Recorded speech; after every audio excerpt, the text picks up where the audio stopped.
Have you ever looked at the Venator-class Star Destroyer and wondered what every single part of the ship does? Well, in today's video, I break down every single part of the Republic's main ship, the Venator-class Star Destroyer, looking at everything we know by name and their functions. For the Republic! Before we get into this, I do want to mention that 95% of this information comes from the most recent edition of the Star Wars Complete Vehicles Guide. Therefore, all of the information I am talking about is canon, and for the purpose of clarity, I will solely stick to canon information for this video. The Venator was the main Republic ship when it came to space conflict, and it is easily the symbol of the Republic Navy and the most recognizable of all Republic ships. But before we look at what every part of it did, let's look at some basic information about the ship.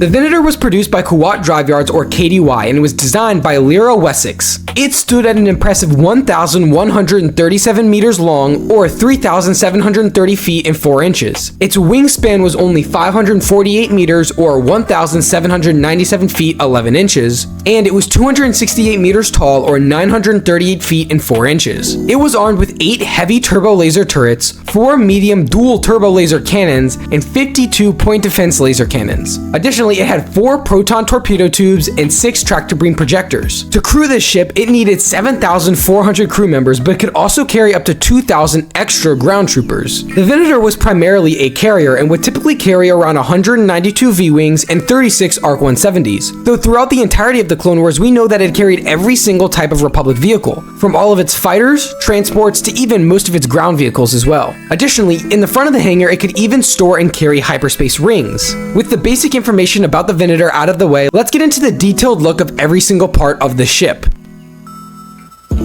To make this easy, I've split the ship into about 3 parts: the hangar and its components, the front half of the ship, and the back half of the ship. However, it only makes sense to start with one of the most recognizable parts of the ship, and that is the hangar itself.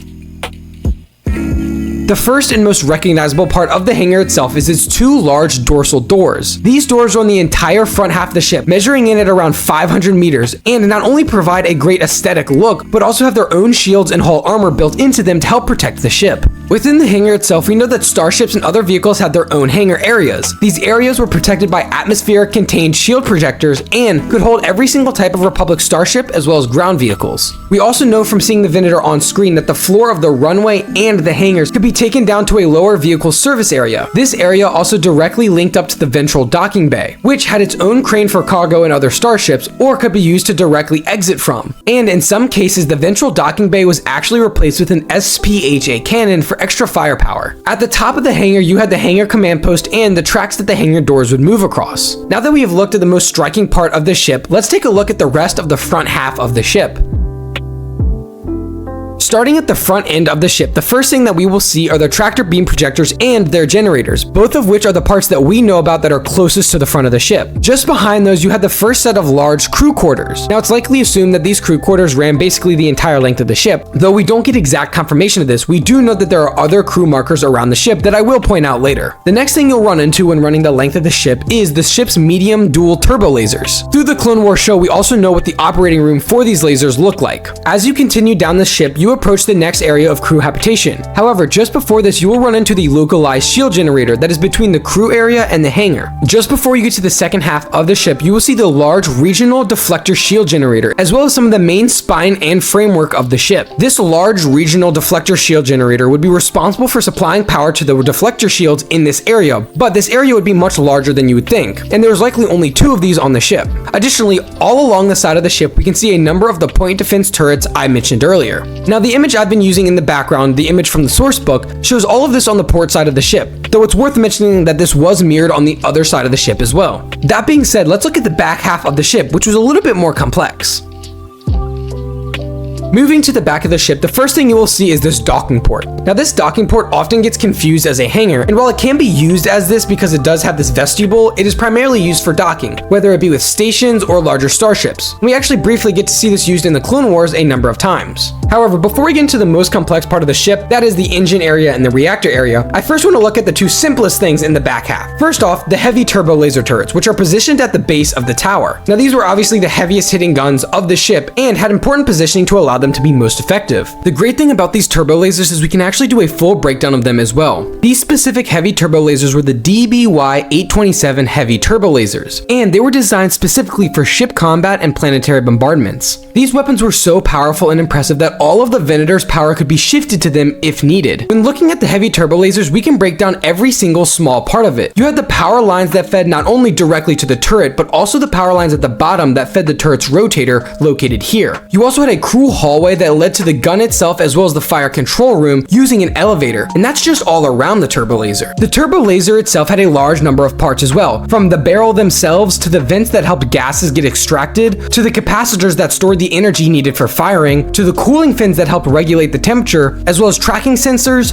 power feeds, and elevator pivots that helped assist in targeting and firing. The deep look at just the turbo laser shows just how complex the ship itself was as a whole. Of course, the other thing I want to look at is the towers themselves. Now, running up the tower, you have decks that actually run horizontal rather than vertical, and then at the top of the tower you have two bridges. The starboard bridge is for the helm and command bridge, while the port side bridge is the starfighter flight control bridge. Additionally, it's worth noting that if the bridge is displayed as red rather than gray, it indicates that that Venator is a command ship. Finally, at the rear of the bridge, you have the hyperwave comm and scanner, which, if not obvious by the name, allowed for scanning of ships and communications. Finally, though, we have the most complex parts of the ship, and that is the engine and reactor part of the ship. At each of the wings of the ship, you had a number of power cells and subsidiary reactors. Now, this took up all the space that was left after the engines were added and would provide power in the event that the main reactor couldn't produce enough or went inactive. Now, the back end of the ship was taken up by the main reactor and the engines. The main reactor itself was located directly under the bridges and could use up to 40,000 tons of fuel per second when the ship was running at maximum power. Just to the bow of the main reactor, you had the pumps and ducts that would supply the reactant to the reactors, and the reactant itself was stored in a number of silos right next to them. You then have the engines. Now, the engines themselves were ion drive thrusters. They were tipped with electromagnetic plates to help steer the ship.